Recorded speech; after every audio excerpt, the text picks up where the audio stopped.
Okay. அஸ்ஸலாமு அலைக்கும் வரஹ்மத்துல்லாஹி வபரகாத்துஹு.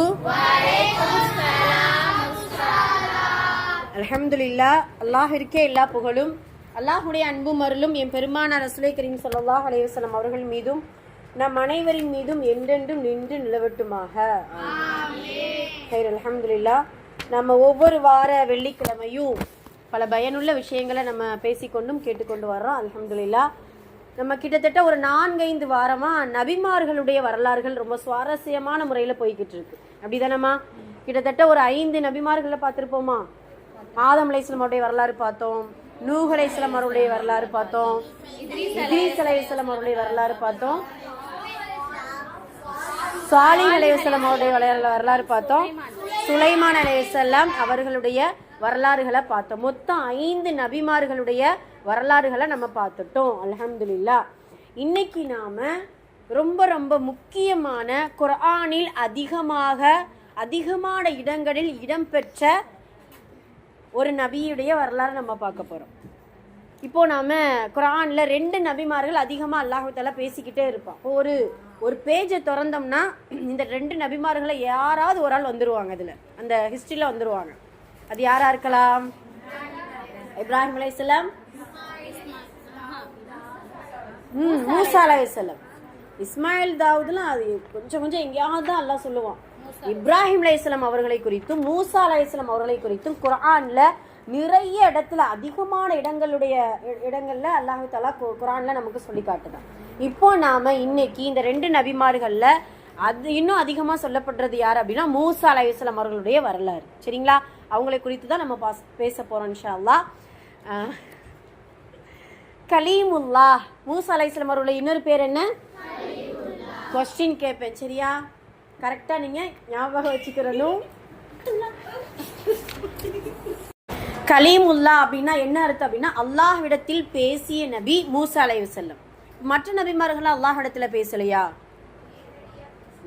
நேரடியா பேசல. உங்களுக்கு புரியுதுங்களா?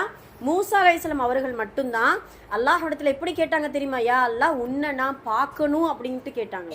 உன்னை நான் பார்க்கணும். அது அவங்களா கேட்கல, அவங்களுடைய கூட்டத்தார்கள். இன்ஷா அந்த வரலாறு நம்ம பேசும்போது இதெல்லாம் வரும். இப்போ நீங்க புரிஞ்சுக்கிறது என்னன்னா, கலீமுல்லா அப்படின்னு சொன்ன உடனே யார் நமக்கு ஞாபகம் வரணும்? மூசா அலைஹிஸ்ஸலாம். கலீமுல்லானா என்ன அர்த்தம்? அல்லாஹ்விடத்தில் பேசியவர், அல்லாஹ்விடத்தில் பேசியவர். இப்போ ஒவ்வொரு நபிக்குமே ஒவ்வொரு சிறப்பு உண்டு. ஹபீபுல்லா அப்படின்னா எந்த நபி ஞாபகம் வரணும்? முஹம்மது நபி ஸல்லல்லாஹு அலைஹி வஸல்லம். ஹபீப்னா நேசர், முஹப்பத் அப்படின்னு சொல்லுவோம் இல்லையா? ஹபீப் என்பது நேசம். அப்போ அல்லாஹுடைய நேசர் யாருன்னா முஹம்மது நபி ஸல்லல்லாஹு அலைஹி வஸல்லம். ஹலீலுல்லா அப்படின்னா அல்லாஹுடைய நண்பர் இப்ராஹிம் அலைஹிஸ்ஸலாம். அல்லாஹுடைய நண்பர் யார்? இப்ராஹிம் அலைஹிஸ்ஸலாம். இப்போ கலீமுல்லா அல்லாஹ்விடத்தில் பேசியவர் மூசா அலைஹிஸ்ஸலாம். ரூஹுல்லான்ட்டு ஒரு நபி இருக்காங்க, அல்லாஹுடைய ரூஹ், ஈசா அலைஹிஸ்ஸலாம். மாஷா அல்லாஹ். ஏன்னா ஈசா அலைஹிஸ்ஸலாம் தந்தை இல்லாமல் பிறந்த நபி தானே. அல்லாஹு தாலா தன்னிலிருந்து ஒரு ரூஹை நான் ஊதினேன் அப்படின்ட்டு சொல்லுவான். சுப்ஹானல்லாஹ். அந்த அளவுக்கு அல்லாஹு தாலா ரூஹுல்லா அப்படின்ட்டு ஈசா அலைஹிஸ்ஸலாம் அவர்களுக்கு ஒரு சிறப்பு பெயர் உண்டு. இப்படி ஒவ்வொரு நபிமார்களுக்கும் ஒரு சிறப்பு பெயர் உண்டு. இப்போ நம்ம கலீமுல்லாவை குறித்து நம்ம பார்க்க போறோம். மூசா அலைஹிஸ்ஸலாம் எங்க பிறந்தாங்க அப்படின்னா எகிப்து நாட்டில் பிறந்தார்கள். எந்த நாட்டுல? எகிப்து நாட்டில் பிறந்தார்கள். சுப்ஹானல்லாஹ். எகிப்து நாட்டு மன்னனுடைய பெயர் என்ன அப்படின்னா ஃபிர்அவுன். மறக்கவே முடியாது. ஃபிர்அவுன் அப்படின்னு சொன்னா கொடுங்கோல் அரசன். அவனை போல இந்த உலகத்துல கொடுங்கோல் அரசாட்சி யாருமே செஞ்சதே கிடையாது. எந்த அளவுக்கு அப்படின்னா எந்த ஆண் பிள்ளையும் உயிரோட வைக்கவே மாட்டான். பிறந்த உடனே கொலை செய்யணும். ஏன், எதனால அப்படின்ட்டு நம்ம இன்ஷா அல்லாஹ் நம்ம பார்ப்போம். முதல்ல மூசா அலைஹிஸ்ஸலாம் அவர்கள் எகிப்து நாட்டுல பிறக்கிறாங்க. பிறக்கும் பொழுது ஃபிரௌனுக்கு, அந்த நாட்டு மன்னனுக்கு சில கனவுகள் வருது. அந்த கனவை குறித்து, அதாவது ஒரு ஆண் பிள்ளையின் மூலமாக என்னுடைய அரசாட்சி அழிவது போல, அதாவது ஃபிரௌனுடைய அரசாட்சி அழிவது போல கனவு தான் வருது. அப்போ அந்த கனவை குறித்து அந்த காலத்துல வாழ்ந்த சூனியக்காரர்களிடத்துல சொல்றா. யாரு? ஃபிரௌன் சொல்றா, ஜோசியக்காரர்களிடத்துல சொல்றா. அப்ப அந்த ஜோசியக்காரர்கள் சொல்லுவாங்களாம், ஃபிரௌனே, உன்னை அழிப்பதற்கு இந்த உலகத்துல இந்த நாட்டுக்குள்ள ஏதோ ஒரு ஆண்மகன் பிறக்க போறான். அதனால பிறந்த குழந்தையெல்லாம் நீ என்ன செஞ்சிரு, கொன்னுரு, அழிச்சிரு அப்படின்னு சொல்லிட்டு சொன்ன உடனே பெண் பிள்ளைகளை உயிரோட வச்சு ஆண் பிள்ளைகளை கொலை செய்ய ஆரம்பிக்கிறான். அப்போ எகிப்தில் மூசா அலைஹிஸ்ஸலாம் அவர்கள் பிறக்கிறாங்க. பிறந்தா அந்த தாய் வந்து பார்க்குறாங்க ஆண் பிள்ளை. ஐயோ நமக்கு ஆண் பிள்ளை பிறந்துருச்சு, இந்த ஃபிரௌனுக்கு தெரிஞ்சால் கொன்று போட்டுருவானே அப்படின்னு சொல்லி ரொம்ப பயப்படுறாங்க. அப்போ அல்லாஹு தஆலா என்ன செய்யறான், மூசா அலைஹிஸ்ஸலாம் அவர்களுடைய தாயிடத்துல பேசின சில வசனங்களை அல்லாஹ் குர்ஆன்ல நமக்கு சொல்லி காட்டுதான். ரொம்ப சுவாரஸ்யமா இருக்கும். அதாவது நீங்க நினைக்கலாம் அல்லாஹு தஆலா பேசினா நபிமார்களிடத்துல தானே பேசுவான், அப்ப மூசாவுடைய தாய் வந்து ஒரு நபியா அப்படின்னா கிடையாது. நபியாக ஆணத்தான் நிச்சயம் அல்லாஹ் தேர்ந்தெடுத்திருக்க. பெண்கள் யாருமே நபியாக முடியாது. மரியம் அலைஹிஸ்ஸலாம் அவர்கள் நபியா கிடையாது. மரியம் என்பது ஒரு நல்லடியார், ஒரு நல்ல ஒரு பெண்மணி, அதுவும் ஈசா அலைஹிஸ்ஸலாம் அவர்களுடைய தாய். சரிங்களா? அப்போ மூசா அலைஹிஸ்ஸலாம் அவருடைய தாயிடத்துல அல்லாஹு தஆலா பேசுறான். மூசாவுடைய தாயே உம்மு மூசா அப்படின்ட்டு தான் சொல்லுவா. குர்ஆன்ல வரக்கூடியது உம்மு மூசா. உம்முன்னா என்ன அர்த்தம்? தாய். சரியா? உம்மு மூசாவே நீங்க என்ன செய்யுங்க, நீங்க பயப்படாதீங்க, உங்களுடைய குழந்தைய ஒரு பெட்டியில, ஒரு பலகையில, ஒரு பேழையில வைத்து நீங்க என்ன செய்யுங்க, அந்த ஆற்றுல நைல் நதியில நீங்க விட்டுருங்க. உங்களை அல்லாஹ் தஆலா வாக்குறுதி கொடுக்கிறார், உங்களுடைய குழந்தையோடு சேர்ப்பது என்னுடைய பொறுப்பு, அதனால நீ தைரியமா விடு அப்படின்னு சொல்லிட்டு, ஒரு பெற்றெடுத்த தாய் தன்னுடைய பிள்ளைய இப்படி ஒரு ஆற்றுலையோ ஒரு கடல் நீர்லயோ விடுறதுக்கு பயப்படுவாங்க இல்லையா? அல்லாஹுடைய வாக்குறுதிக்கு கட்டுப்பட்டு மூசா அலைஹிஸ்ஸலாம் அவருடைய தாய் என்ன செய்யறாங்க, ஒரு அழகான பெட்டியில நைல் நதியில விட்டுருதாங்க. இந்த நைல் நதி எங்க போகும் தெரியுமா? ஃபிரௌனுடைய வீட்டுக்கு முன்னாடி நைல் நதி ஓடுமா. அந்த அளவுக்கு ஃபிரௌனுடைய அரசாட்சி சொல்லவே வேண்டாம். சுப்ஹானல்லாஹ். பெரும் பெரும் மாளிகைகள், அவனுடைய இருப்பிடம், அவனுடைய சிம்மாசனம் சரி, அவனுடைய மாளிகையும் சரி, அவ்வளவு பிரம்மாண்டமா இருக்கும். நைல் நதியவே தன்னுடைய வீட்டுக்கு முன்னாடி விடக்கூடிய அளவுக்கு அவன் என்ன செய்வானா, நிறைய கட்டிட கலை வல்லுநர்களை வச்சு அந்த நைல் நதியை முன்னாடி வீட்டுக்கு முன்னாடி இது பண்ண வச்சிருக்கா, ஓட விட்டுருக்கா. அப்போ அந்த நைல் நதியில மிதந்து மிதந்து மிதந்து மூசா அலைஹிஸ்ஸலாம் அவர்கள் என்ன செய்யறாங்க, குழந்தையாக என்ன செய்யறாங்க, மிதந்து வர்றாங்க. நம்ம நினைக்கலாம் எப்படி ஒரு குழந்தை இப்படிலாம் பெட்டியில மிதக்கும், தண்ணியில மூழ்கிறாதா, அழுகாதா, இதெல்லாம் இருக்குது இல்லையா? அல்லாஹு தஆலா ஒரு மனிதனை பாதுகாக்கணும்ட்டு அவனுடைய கையில எடுத்துக்கிட்டா அப்படின்னா என்ன தடைகள் வந்தாலும் என்ன செஞ்சிடும், அல்லாஹ் பாதுகாத்துருவான். சுப்ஹானல்லாஹ். நம்ம அடிக்கடி சொல்லுவோம் இல்லையா, காலையில ஃபஜ்ர் தொழுதாலே எவ்வளவு பாதுகாப்பு நமக்கு கிடைக்குது தெரியுமா? நம்மளே அறியாமலே நிறைய பாதுகாப்பு அல்லாஹ் நமக்கு கொடுக்குறான். அதே போலத்தான் அல்லாஹு தஆலா மூசா அலைஹிஸ்ஸலாம் அவர்களை அந்த பெண்மணிக்கு வாக்குறுதி கொடுத்தான்ல, எப்படியாவது நான் உன்னுடைய பிள்ளையோட நான் சேர்த்துருவேன் அப்படின்னு சொன்னதுனால என்ன செய்யறாங்க, நைல் நதியில மிதந்து போனா ஃபிரௌனுடைய மனைவி ஆசியா அம்மா. ஃபிரௌனுடைய மனைவி யார்? ஆசியா. ஒரு நல்ல பெண்மணி. இன்ஷா அல்லாஹ் இஸ்லாத்துல இணையல, இப்போதான் பார்த்தீங்கன்னா ஒரு நல்ல ஒரு குணம் கொண்ட ஒரு பெண்மணி. இப்போ நைல் நதியில ஏதோ ஒரு வேலை செஞ்சு கொண்டு இருக்கிறாங்க, தண்ணீர் எடுக்க போயிருக்கலாம், ஏதாவது ஒரு வேலை செஞ்சு கொண்டு இருக்கும்போது அந்த பெட்டியை பார்க்குறாங்க. சுப்ஹானல்லாஹ். பெட்டி வந்து உடனே அப்படியே கையில எடுத்து திறந்து பார்க்குறாங்க, ஆண் குழந்தை. அவ்வளவு பெரிய அரசனுக்கும் அரசனுடைய மனைவியான ஆசியாவுக்கு குழந்தை பாக்கியம் கிடையாது, குழந்தை இல்லை. அப்போ அதை பார்த்த உடனே அந்த பெண்ணுக்கு அவ்வளவு ஆச்சரியம், அவ்வளவு சந்தோஷம், கண் குளிர்ச்சி. நல்லா சொல்ல குர்ரத்த அயூன் அப்படின்னு சொல்லுவோம் அந்த வார்த்தை. கண் குளிர்ச்சி என்ன செய்யறான்னா அல்லாஹ் அந்த மூசாவை ஆசியாமாவுடைய கண்ணுக்கு தெரிய வைக்கிறான். எடுத்து உள்ள அரச சபைக்குள்ள கொண்டு போய் தன்னுடைய கணவனிடத்துல காமிக்கிறான். பார்த்தா ஃபிரௌன் என்ன செய்யறான், அதிர்ச்சி. நான் ஊர்ல இருக்க ஆண் குழந்தையெல்லாம் கொலை செஞ்சுட்டு வர்றேன், ஏன் அரசாட்சிக்குள்ள ஆண் குழந்தையா, தப்பு அப்படிலாம் இது பண்ணக்கூடாது, எப்படியாவது இதை கொலை செய்யணும் அப்படின்னு சொன்னா ஆசியாமா சொல்ல, இல்ல இதை பார்க்கும்போது எனக்கு ரொம்ப சந்தோஷமா இருக்குது, இது நமக்கான ஒரு நல்ல ஒரு வாரிசா இருக்கும், அல்லாஹ் எப்படியெல்லாம் அவங்களுடைய நாவலை பேச வைக்கிறாங்கிறத பாருங்க, வாரிசா இருக்கும் அப்படின்னு சொல்லிட்டு என்ன செய்யறாங்க, ஆசியாமா தன்னுடைய மனைவி சொன்னதுனால ஃபிரௌன் என்ன செஞ்சதா கேட்டா அரச சபைக்குள்ளேயே தன்னுடைய எதிரியை என்ன செய்யறாள், எதிரியா தான் மூசா அலைஹிஸ்ஸலாம் அவர்கள். ஃபிரௌனுடைய எதிரி யாரு? மூசா அலைஹிஸ்ஸலாம். அவர்களுடைய கையினாலதான், அதாவது அவர்கள் மூலமா தான் ஃபிரௌன் எப்படி இறக்க போறாங்கிறது அவங்களுக்கு தெரியாது. யாருக்கு தெரியாது? ஃபிரௌனுக்கு தெரியாது. இப்போ சின்ன பிள்ளையில இருந்து வளர்க்க ஆரம்பிக்கிறான், ரொம்ப அன்போடும் பாசத்தோடும் எல்லா பிள்ளைகளையும் கொலை செய்யறான், ஆனா இவங்களை மட்டும் வளர்க்க ஆரம்பிக்கிறான். உங்களுக்கெல்லாம் தெரியும், மூசா அலைஹிஸ்ஸலாம் அவர்களுக்கு நாக்குல கொன்னல் விழுந்த நாக்கு, அதாவது கொன்னி பேசுவாங்களா, திக்கி பேசுவாங்க. அதுக்கு ஒரு வரலாறு சொல்லுவாங்க. சுப்ஹானல்லாஹ். மூசா அலைஹிஸ்ஸலாம் அவர்கள் செஞ்ச துவா தெரியும் இல்லையா, ரப்பிஷ் ரஹ்லி சொத்ரி. பிரபலமா நம்ம கல்வி துவான்ட்டு ஓதுவோம், ரப்பிஷ் ரஹ்லி சொத்ரி வயஸ்ஸிர்லி அம்ரி வஹ்லுல் உக்தத மின் லிசானி யஃப்கஹு கௌலி ரப்பி ஜித்னி யஃப்கஹு கௌலி. இதுவரைக்கும் மூசா அலைஹிஸ்ஸலாம் அவர்கள் துவா செய்வாங்க. அதுல ஒரு வாசகம் வருது இல்லையா, மின் லிசானி யஃப்கஹு கௌலி, என்னுடைய நாவில் உள்ள கொன்னல் முடிச்சுக்களை அவிழ்த்து விடுவாயாக, என் பேச்சை மக்கள் விளங்கும் வண்ணம் செய்வாயாக. ஏன் இந்த கொன்னல் முடிச்சு வந்துச்சு அப்படின்னா, மூசா அலைஹிஸ்ஸலாம் அந்த குழந்தை வந்து அந்த அரச சபைக்குள்ள வளரும் போது ஃபிரௌனுக்கு சில டவுட் வருது. எப்படி இந்த இந்த பையன் பார்த்தா கொஞ்சம் கொஞ்சம் சந்தேகப்படுற மாதிரி இருக்குது, இது நம்மளுடைய அரசாட்சியை அழிக்கிறதுக்கு பிறந்த ஒரு குழந்தையா இருக்குமோ அப்படின்னு சொல்லி ஒரு நெருப்பை வந்து ஒரு கோப்பையில் வச்சு பக்கத்தில் வச்சிடறேன். அப்போல்லாம் பார்த்தீங்கன்னா ஒரு தவளக்கூடிய வயது மூசா அலைஹிஸ்ஸலாம் அவர்களுக்கு என்ன தெரியும், ஒன்றும் தெரியாது இல்லையா. அந்த நெருப்பை என்ன செய்கிறாங்கன்னா டக்குன்னு எடுத்து வாய்க்குள்ளே லேசாக என்ன செஞ்சிடுறாங்க, வச்சிடுறாங்க. வச்ச உடனே ஜிப்ரீல் அலைஹிஸ்ஸலாம் அவர்கள் வந்து தட்டி விட்டுருவாங்களாம். அந்த நாக்கில் வச்சதுனால அவங்களுக்கு பொன்னல் விழுந்த நாக்காக மாறி போயிடுச்சு. அதுக்கு அந்த வரலாறுக்கு பின்னணியில் இதெல்லாம் சொல்லுவாங்க. இப்போ வளருது, காலங்கள் போகுது. மூசா அலைஹிஸ்ஸலாம் அவர்கள் பார்த்தீங்கன்னா இளமை பருவத்தில் இருக்கிறாங்க. கொஞ்சம் கொஞ்சமாக அல்லாஹு தாலா அவங்கள நபியாக என்ன செய்கிறான், தேர்ந்தெடுப்பதற்கான ஒரு முயற்சிகளுக்கு அவங்கள பக்குவப்படுத்தி வளர்க்குறான். இளமை பருவத்தில் பார்த்தீங்கன்னா எகிப்து நாட்டில் கிபுத்தி என்கின்ற ஒரு இனம் இருக்குது. கிபுத்தினா ஒரு கூட்டத்துடைய பெயர். கிபுத்தி இனமுடையவர்கள் ஒருத்தவங்க இருக்கிறாங்க.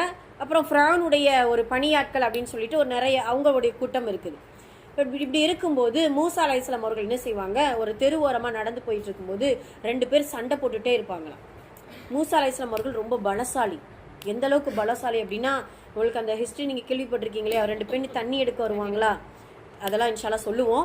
பலசாலி, நல்ல ஒரு பலசாலி, இளமை பருவத்தில் இருக்கிறாங்க. 2 பேர் சண்டை போட்டுட்டே இருக்கும்போது என்னையா என்ன ஆச்சு அப்படின்னு சொல்லி கேட்டுட்டு இருக்காங்க. கேட்கும் பொழுது நீ என்ன இது பண்ணி இவனுக்கு தோதுவா பேச வந்திருக்கியா அப்படின்னு சொல்லிட்டு அந்த மனிதன் எதிர்த்து பேச மூசா அலைஹிஸ்ஸலாம் அவர்கள் ஒரு அடி அடிச்சிடுறாங்க. ஒரே அடிதான். அடிச்ச உடனே அந்த மனிதன் என்ன செஞ்சுட்டான், இறந்து போயிட்டான். இறந்து போனா இறந்த மனிதன் யாருடைய கூட்டம் அப்படின்னா ஃபிரௌனுடைய பணியாள். ஃபிரௌன் அரச சபையில் வேலை செய்யக்கூடிய ஒரு பணியாள். அப்போ ஐயோ இது ஃபிரௌனுக்கு தெரிஞ்சா நமக்கு வந்து தண்டனை கொடுத்துருவானே அப்படின்னு சொல்லிட்டு மூசா அலைஹிஸ்ஸலாம் அவர்கள் என்ன செய்யறாங்க, அந்த நாட்டில இருந்து போயிடுறாங்க. எங்க எகிப்துல இருந்து மதியன் நகருக்கு போயிடுவாங்க, பக்கத்து ஊருக்கு. இந்த கொலை செய்யற விஷயம் தெரிஞ்சிருமே அப்படின்னு சொல்லிட்டு இப்போ மதியம் நகருக்கு என்ன செய்யறாங்க, மூசா அலைஹிஸ்ஸலாம் அவர்கள் பயணிக்கிறாங்க. ரொம்ப தாகமா இருக்குது.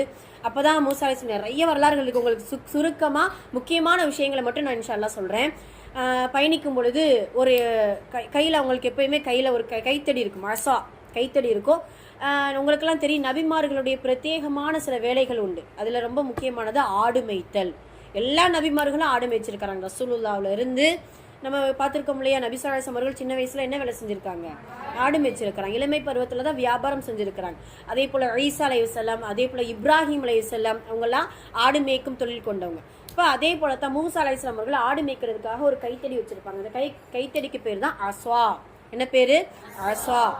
அந்த கைத்தடி வச்சுட்டு ஒரு நாள் என்ன செய்யறாங்க, மதிய நகருக்கு பயணிக்கும் பொழுது ரொம்ப களைப்பா இருக்குது. ஒரு மரத்துல அந்த கைத்தடியை வச்சு சாஞ்சு படுத்துடுறாங்க. படுக்கும் பொழுதுதான் சாஞ்சு உட்கார்ந்துட்டு ஒரு அழகான துவா செய்வாங்க. ரப்பி இன்னி லிமா அன்சல்த இலைக்க மின் ஹைரின் ஃபகீர். என்ன அர்த்தம்? ரப்பி இன்னி, என் இறைவா, நிச்சயமாக நான் லிமா அன்சல்த இலைக்க, உன் பக்கத்திலிருந்து ஏதாவது இறக்கி கொடுத்தா, ஏதாவது ஒன்று, என்னது? மின் ஹைரின் ஃபகீர், நான் ரொம்ப ஃபகீரா இருக்கேன். ஃபகீர்னா என்னது? ஏழையா இருக்கேன். ஹைர், ஒரு ஏதாவது ஒரு நலவை கொடு, எனக்கு வந்து நலவு தேவைப்படுது. அது எதுவா இருக்கலாம், உணவா இருக்கலாம், இருப்பிடமா இருக்கலாம், இல்லை ஏதாவது ஒரு தங்குமிடமா இருக்கலாம், ஏதாவது ஒன்று எனக்கு ஏற்படுத்தி கொடு அப்படின்னு சொல்லிட்டு ரொம்ப சோகமாக உட்காந்து துவா செய்வாங்களாம். இந்த துவா ரொம்ப பவர்ஃபுல்ப்பா இன்ஷா அல்லாஹ். என்னன்னா இந்த துவாவில் அறிஞர்கள் சொல்லுவாங்க, காலையில் மூசா அலைஹிஸ்ஸலாம் அவர்கள் துவா செஞ்சுருக்கிறாங்க, மாலையில் அவங்களுடைய லைஃபே சேஞ்ச் ஆயிடுச்சு. சுபஹான் அல்லாஹ். நமக்குமே அல்லாஹு தாலா ஒரு சில நேரத்தில் டேர்னிங் பாயிண்ட் கொடுப்பான் இல்லையா. நம்ம இன்னைக்கு ஒரு இதில் இருந்தோம்னா நாளைக்கு எப்படி ஆகுங்கிறது அல்லாஹ்வுடைய கையில் இருக்குது. அதனால் இன்ஷா அல்லாஹ் இந்த துவாவை காலையில் எழுந்த உடனே ஃபர்லு தொழுகைக்கு பின்னாடி இன்ஷா அல்லாஹ் இந்த துவாவை செய்வது ரொம்ப நல்ல ஒரு துவா. அதே போல் நீங்கள் எக்ஸாம் டைம்லையும் சரி, அடுத்த இன்னொரு ஒரு 9th-லேருந்து 10th போகிறீங்களா, இல்லை 10th-லேருந்து +1 போகிறீங்களா, இன்ஷா அல்லாஹ் இந்த துவா ஓதுங்க. இந்த துவா ரொம்ப உங்களுடைய லைஃப்பையும் உங்களுடைய படிப்பு உங்களுடைய கல்வி திறனையும் இன்ஷா அல்லாஹ் கண்டிப்பாக மாற்றத்தை ஏற்படுத்தி கொடுக்கும். சரியா? என்ன மாற்றம் ஏற்படுத்துச்சு அப்படின்னா, காலையில் இப்படி உட்காந்து துவா செய்கிறாங்க. துவா செஞ்ச உடனே 2 பெண்கள் என்ன செய்கிறாங்க, நடந்து வர்றாங்க. எதனால அப்படின்னா, அந்த மரத்துக்கு பக்கத்தில் ஒரு கிணறு இருக்குது. அந்த கிணத்துல நிறைய மக்கள், அந்த மதீன் வாசிகள்லாம் என்ன செய்கிறாங்க, ஆண்கள் நிறைய பேர் அதிலிருந்து தண்ணீர் எடுத்து தன்னுடைய வாகனங்கள், அதாவது குதிரை, இதெல்லாம் இது பண்ணி நீர் புகட்டி கொண்டு இருக்கிறாங்க. அப்போ அந்த பெண்கள் 2 பேரும் ஓரமாக நின்றுக்கிட்டே இருக்கிறாங்க. ஏன்னா ஆண்கள்லாம் நின்றுட்டு இருக்கிறதுனால. சில ரிவாயத்தில் கிணறுன்ட்டு இல்லாமல் ஊற்றுன்னு வருது, நீர் ஊற்று. அவங்க என்ன செய்வாங்க, ஆண்கள் தண்ணீர் பிடிச்சிட்டு அந்த நீர் ஊற்றில் பெரிய பாறாங்களை வச்சு இப்படி வச்சிருவாங்களாம். யாரும் பிடிக்கக்கூடாது அப்படின்னு சொல்லிட்டு என்ன செஞ்சிருவாங்க, அடைச்சி வச்சுட்டு போயிடுவான். அப்போ இவங்க ரொம்ப ரெண்டு பேர் தனியாக நின்றுட்டே இருப்பாங்க. அப்போ மூசா அலைஹிஸ்ஸலாம் அவங்க கேட்பாங்க என்னாச்சு அப்படின்ட்டு அந்த பெண்களிடத்தை கேட்கும் பொழுது, எங்களுக்கு தந்தை ரொம்ப வயசானவங்க, ஏன்னா ஆண்கள் தான் தண்ணி எடுப்பாங்க, நாங்கள் ஏன் வந்தோம் அப்படின்னா தந்தை ரொம்ப வயசானவங்க வீட்டில் இருக்காங்க, அதனால நாங்கள் தண்ணீர் எடுக்கிறதுக்கு வந்தோம் அப்படின்னு சொல்லும் பொழுது இந்த மக்கள் எல்லாம் எங்களுக்கு இடையூறுபடுத்துறாங்க அப்படின்னு சொன்ன உடனே மூசா அலைஹிஸ்ஸலாம் அவர்கள் அவ்வளோ பெரிய பாறையை என்ன செய்வாங்களா, தன்னுடைய கரத்தால் தூக்கி என்ன செஞ்சுட்டு வச்சுட்டு 2 பேருக்கும் தண்ணீர் எடுத்து கொடுத்துருவாங்க. கொடுத்தா இந்த பெண்களுக்கு ரொம்ப இவருடைய அந்த நடவடிக்கை ரொம்ப பிடிச்சி போயிருது. அதாவது ஒழுக்கமாக நல்ல முறையில் அதபாக நடந்து கொள்ள, ஒரு பெண்கள் இடத்துல எப்படி நடந்து கொள்ளணுமோ அப்படி அதபாக நடந்து கொள்றாங்க. இப்போ செஞ்ச உடனே அந்த 2 பேருமே மதியன் நகரை சார்ந்த அந்த 2 பேரும் தன்னுடைய தந்தை இடத்துல போய் சொல்றாங்க இந்த விஷயத்த, நாங்கள் ஒரு நல்ல ஒரு மனிதரை நாங்கள் பார்த்தோம், எங்களுக்கு இப்படி ஹெல்ப் பண்ணாங்க, அவரை பார்க்கும்போது சாலிஹான மனிதராக இருந்தாங்க அப்படின்னு சொன்ன உடனே இந்த தந்தை என்ன செய்யறாரு, அவரை போய் கூட்டிட்டு வாங்க அப்படின்னு சொல்லிட்டு அந்த 2 பெண்ணிடத்துல ஒரு பெண் என்ன செய்யறாங்களா, நாணத்தோடு வருகிறாள். அல்லாஹ் குர்ஆன்ல அழகா சொல்லுவோம், வெக்கத்தோடு என்ன செய்யறாங்களா, மூசா அலைஹிஸ்ஸலாம் அவர்களை தேடி வர. அந்த தந்தை யாரு தெரியுமா, ஷுஐப் அலைஹிஸ்ஸலாம். அது ஒரு நபி தான், அந்த காலத்திலேயே அவரும் என்ன செஞ்சிருக்காங்க, வாழ்ந்திருக்கிறாங்க. அப்போ அந்த பெண் வர்றாங்க, மூசா அலைஹிஸ்ஸலாம் இடத்துல சொல்றாங்க, இன்னாரே எங்களுடைய தந்தை உங்களை அழைச்சிட்டு வர சொன்னாங்க, உங்களுக்கு ஏதாவது அன்பளிப்பு கொடுக்கறதுக்கு அவருடைய மனம் நாடுது அப்படின்னு சொல்லிட்டு மூசா அலைஹிஸ்ஸலாம் அவர்களை அழைச்சிட்டு அந்த பெண் போறாங்க. போகும்பொழுது சுப்ஹானல்லாஹ், அந்த பெண் முன்னாடி போக மூசா அலைஹிஸ்ஸலாம் அவர்கள் பின்னாடி போய்கிட்டு இருக்காங்களா. அப்போ சில நேரம் கழிச்சு அந்த மூசா அலைஹிஸ்ஸலாம் அவர்கள் அந்த பெண்ணிடத்துல சொல்லுவாங்களா, பெண்ணே, எந்த ஒரு ஆணுடைய பார்வையும் ஒரு பெண் மேல படக்கூடாது, அதனால என்னுடைய பார்வை உங்கள் மீது படுறதுனால நீங்க என்ன செய்யுங்க, என் பின்னாடி நீங்க என்ன செய்யுங்க, வாங்க, நாங்க உங்களுக்கு முன்னாடி போறோம், நீங்க எந்த வழியில போகணுமோ அந்த வழியில ஒரு கல் எடுத்து நீங்க என்ன செய்யுங்க, எரிங்க, இந்த வழியில போங்க அப்படின்னு சொல்லிட்டு எரிங்க அப்படின்னு சொல்லிட்டு சொல்லுவாங்க. சுப்ஹானல்லாஹ், இது ஒரு சின்ன வரலாறா நாம பாக்குறோம். ஆனால் இதுல ஒரு அழகான ஒரு ஒழுக்கமும், ஒரு பெண்ணிடத்துல ஒரு பெண் ஒரு அந்நிய ஆணிடத்துல எப்படி நடந்து கொள்ள வேண்டும், ஒரு அந்நிய ஆண் ஒரு பெண்ணிடத்துல எப்படி நடந்து கொள்ள வேண்டும் என்கின்ற ஒரு அதவு, ஒரு ஒழுக்க முறையை நமக்கு இஸ்லாமிய மார்க்கம் நமக்கு கற்றுத்தருது. இப்போல்லாம் பார்த்தீங்கன்னா கேஷுவலாக ஆயிடுச்சு. அதாவது இப்போ காலேஜின்ட்டு நீங்கள் இன்ஷால்லாம் நீங்கள் போனீங்க அப்படின்னா, அதாவது குவைட் காலேஜாக இருக்குன்னு நினச்சிக்கோங்க, ரொம்ப கேஷுவலாக ஆண்கள் பெண்கள் பேசுகிறது என்ன, அவங்களுடைய சேட்டிங், அவங்களுடைய நம்பரை கொடுத்து பரிமாறிக்கிறது என்ன, எப்பயும் போல் அதெல்லாம் சாதாரணமாக மாற்று மதத்தாரர்களுக்கு வேணால் தெரியலாம். ஆனால் நம்மளை பொறுத்த அளவுக்கு இது இஸ்லாமிய மார்க்கத்தில் இது ஒரு ஒழுக்கக்கேடான செயல். சரிங்களா? ஒரு அந்நிய ஆணிடத்தில் பேசும் பொழுது குலைந்து பேசாதீர்கள்னு சொல்லிட்டு அல்லாஹ் நமக்கு குர்ஆன்ல நமக்கு சொல்லி கொடுக்குறான். என்ன அர்த்தம்? குரல் கூட உங்களுடைய பர்தாக்களில் அடங்கும். ஏன், ஒரு பெண்ணுடைய குரலை கொண்டு கூட ஒரு ஆணை ஈர்க்கக்கூடிய தன்மை என்ன செய்தான் அந்த பெண்ணுக்கு இருக்குது. நல்லா பாதுகாக்கணும். அதனால நம்ம இன்ஷா அல்லாஹ் இந்த மாதிரியான விஷயத்துல கவனம் செலுத்தணும். மூசா அலைஹிஸ்ஸலாம் அவர்கள் நினைத்தா எப்படி வேணாலும் அந்த பெண்ணிடத்துல பேசியிருக்கலாம், அந்த பெண் நினைத்தால் மூசா அலைஹிஸ்ஸலாம் அவர்களிடத்துல எப்படி வேணாலும் பேசியிருக்கலாம். சுப்ஹானல்லாஹ், ஒரு பார்வைப்படுவது கூட தவறுன்ட்டு மூசா அலைஹிஸ்ஸலாம் அவங்க என்ன செய்யறாங்க, ஏன் பின்னாடி நீங்க வாங்க, நாங்க என்ன செய்யறோம், முன்னாடி போறோம் அப்படின்னு சொல்லிட்டு மூசா அலைஹிஸ்ஸலாம் அவர்கள் போறாங்க. அவங்களுடைய தந்தையை சந்திக்கிறாங்க. தந்தைக்கு இவருடைய குணம் ரொம்ப பிடிச்சி போயிருது, மூசா அலைஹிஸ்ஸலாமுடைய குணம் பிடிச்சி போயிருது. அப்போ அந்த தந்தை சொல்றாங்க, என்னுடைய 2 பெண்கள்ல ஒரு பெண்ணை நீங்க திருமணம் முடிச்சுக்கோங்க அப்படின்னு சொல்றாங்க. காலையில தான் துவா செஞ்சிருக்காங்க, மாலையில அவங்களுக்கு உணவு கிடைக்குது, இருப்பிடம் கிடைக்குது, வாழ்க்கை துணை கிடைக்குது. சுப்ஹானல்லாஹ், மதியம் நகரமே அவங்களுக்கு ஒரு தங்குமிடமா என்ன செய்யுது ஆகுது. அப்போ சொன்ன உடனே அந்த தந்தை சொல்வாரு, மகராக நீங்க, அந்த காலத்திலேயே மகர் இருந்திருக்கு. சுப்ஹானல்லாஹ், மகராக நீங்க என்ன கொடுப்பீங்க? மகர்னா உங்களுக்கு புரியுது இல்லையா? அதாவது ஒரு ஆண் பெண்ணிடத்திலிருந்து வாங்குவது வரதட்சணை, அப்படிதானே? ஒரு ஆண் பெண்ணிடத்திலிருந்து வாங்குவது வரதட்சணை, ஒரு பெண் ஆணிடத்திலிருந்து வாங்குவது மகர். மகர் கொடுத்து வாங்கணுமா இல்ல வரதட்சணை கொடுத்து நம்ம திருமணம் செய்யணுமா? இஸ்லாமிய மகர் கொடுத்து. சரியா? அது நல்ல ஒரு பழக்கம். இன்ஷா அல்லாஹ் அது உங்களுக்கு போக போக அது இன்ஷா அல்லாஹ் உங்களுக்கு புரியும். ஓகே, சரி. அப்போ அந்த வயதான தந்தை சொல்றாங்க, மகருக்காக நீங்க என்ன செய்யுங்க, 8 வருஷம் எங்களுடைய ஆடு மேய்க்கும் தொழிலில் நீங்க ஈடுபடுங்க. எத்தனை வருஷமா? 8 வருஷம். 8 வருஷம் நீங்க ஆட்டு இடையனா எனக்கு பணிவிடை செய்யக்கூடிய ஒரு மனிதரா இருந்தீங்கன்னா அதை நான் மகராக எடுத்துக்கிட்டு என் பிள்ளைய நான் என்ன செய்யறேன், திருமணம் செஞ்சு கொடுக்குறேன். ஒரு பெண் பிள்ளையை திருமணம் செஞ்சு கொடுக்க சாதாரணமா தூக்கி கொடுத்துருவாங்க. இப்போ இவ்வளவு ஷர்த்து கொடுக்குறாரு. இப்போ மூசா அலைஹிஸ்ஸலாம் அவர்கள் அதையும் ஏத்துக்கிறாங்க. அதுல இன்னமும் சொல்றாங்க, அந்த தந்தை சொல்றாங்க, 8 வருஷம் செய்யறது உங்களுடைய இது நீங்கள் 2 வருஷம் கூட்டி 10 வருஷமாக செஞ்சீங்கன்னா அதை விட சந்தோஷமாக இருக்கும் அப்படின்னு சொல்லி 10 வருஷமாக எங்கேருந்து எகிப்து நாட்டில இருந்து ஒரு கொலை செஞ்சிட்டோம் அப்படிங்கிற அந்த துக்கத்தினால அதுக்காக தானே வந்தாங்க. ஹிஸ்டரியை மாற்றிடக்கூடாது. இது வரைக்கும் நபி இல்லை, அவர் நபின்ட்டு நான் ஏதாவது சொன்னேன்னா கிடையாது. இது வரைக்கும் மூசாவாக இருக்கிறார்.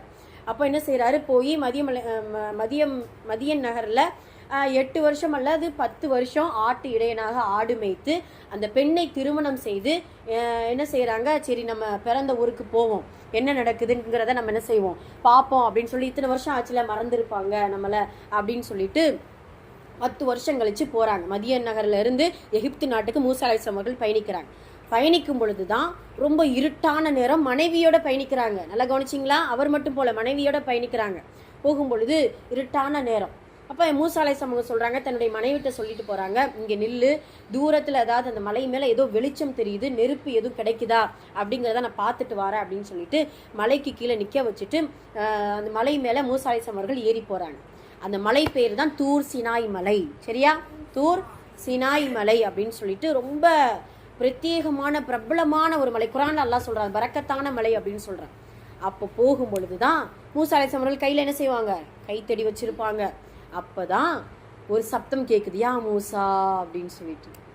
யாரு அப்படின்னு பார்த்தா அல்லாஹ் சுப்ஹானல்லாஹ். யா மூசா, மூசாவே அப்படின்னு சொன்னா அவங்க பயப்படுறாங்க.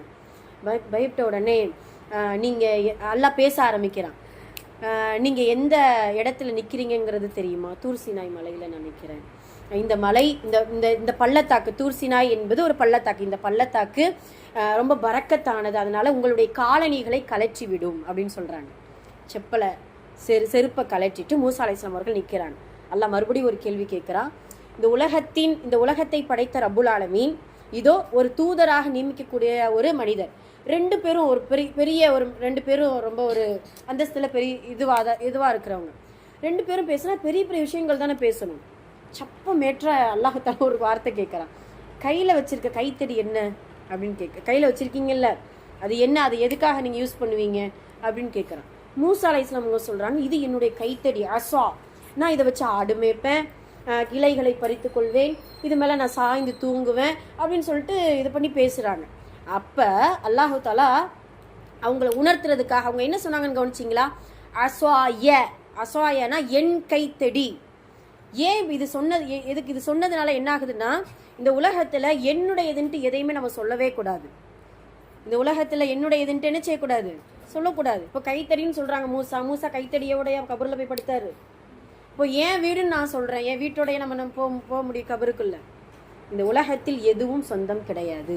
அப்போ மூசாவுக்கு அதை தெளிவுபடுத்த உணர்த்துறதுக்காக எல்லாம் என்ன வேலை செஞ்சான்னு தெரியுமா? என் கைத்தடினா நீ சொல்கிற அந்த கைத்தடி நீங்கள் கீழே போடுங்க அப்படின்னு சொல்கிறான். கீழே போட்ட உடனே பாம்பாக மாறுது. ஏன் உன் கைத்தடின்னு சொன்னியே, நீ புடி பார்க்கலாம். என்ன செய்யறது, உன் கைத்தடின்னு சொன்னல, நீ பிடிக்க முடியாதுல்ல, பாம்பு இல்லை. பயப்படுறாங்க மூசா அலைஹிஸ்ஸலாம், பின்னாடி போகிறாங்க. மூசாவை பயப்படாதீங்களா, தகஃப், நீங்கள் பயப்படாதீங்க, நீங்கள் எடுங்க, அது மீண்டும் பழைய நிலைக்கு மாறும் அப்படின்ட்டு அல்லாஹ் சொன்னதுனால இப்போ என்ன செஞ்சுச்சா, அல்லாஹ்வுக்கு சொந்தமாயிடுச்சு அந்த அஸா. புரியுதுங்களா? இந்த உலகமே அல்லாஹ்வுக்குரியது தான், நமக்கு எதுவுமே கிடையாது. அப்போ எடுத்த உடனே அந்த கைத்தறி என்ன செஞ்சிருச்சு, மாறிடுச்சு. சுப்ஹானல்லாஹ். அப்போ தான் மூசா அலைஹிஸ்ஸலாம் அவர்களுக்கு நீங்கள் ஒரு நபியாக நீங்கள் நியமிக்கப்படுறீங்க. அல்லாஹ் நிறைய விஷயங்களை சொல்கிறான்.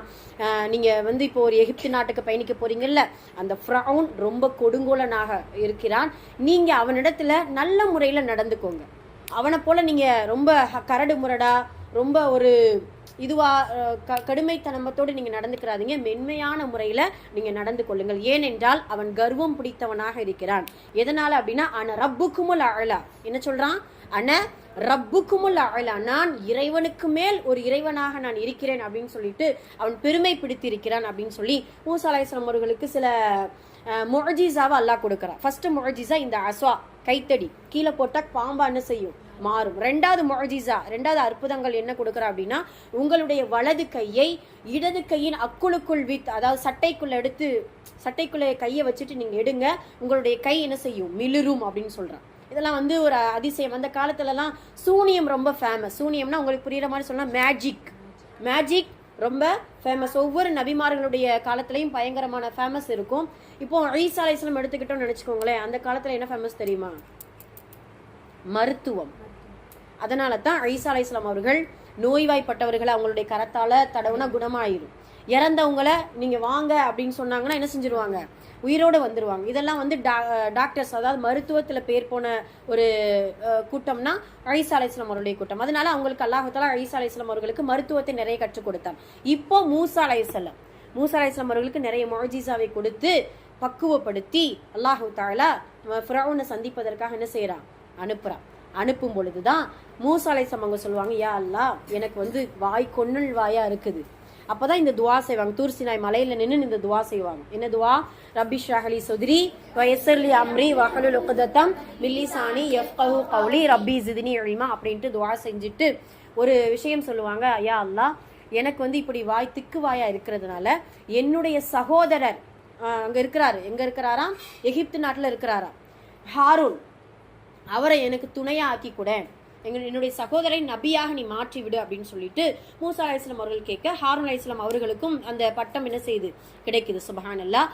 ஒரு நபியாக மூசா அலைஹிஸ்ஸலாம் அவர்கள் மதியன் நகரத்திலிருந்து புறப்பட்டு அந்த தூர் சினாய் மலைக்கு வந்து அங்கிருந்து நபியாக என்ன செய்யறாங்க, எகிப்து நாட்டுக்கு ஃபிரௌனை சந்திக்க போறாங்க. இன்ஷா அல்லாஹ் அடுத்த வாரம் அந்த எகிப்து நாட்டுல ஃபிரௌனை சந்திக்கும் பொழுது என்ன நடந்துச்சு, ஃபிரௌன் எப்படியான எதிர்ப்புகளை தெரிவிச்சான், அந்த கொலை செஞ்சார்ல மூசா, அதுக்கு ஏதாவது ஒரு பதில் எதுவும் தண்டனை கொடுத்தானா, என்ன நடந்துச்சு அப்படிங்கறத இன்ஷா அல்லாஹ் நம்ம அடுத்த வாரம் தொடர்ந்து பார்ப்போம். சரியா? இன்ஷா அல்லாஹ். இது வரைக்கும் புரிஞ்சிச்சா? ஓகே, ஹைர், அல்ஹம்துலில்லாஹ்.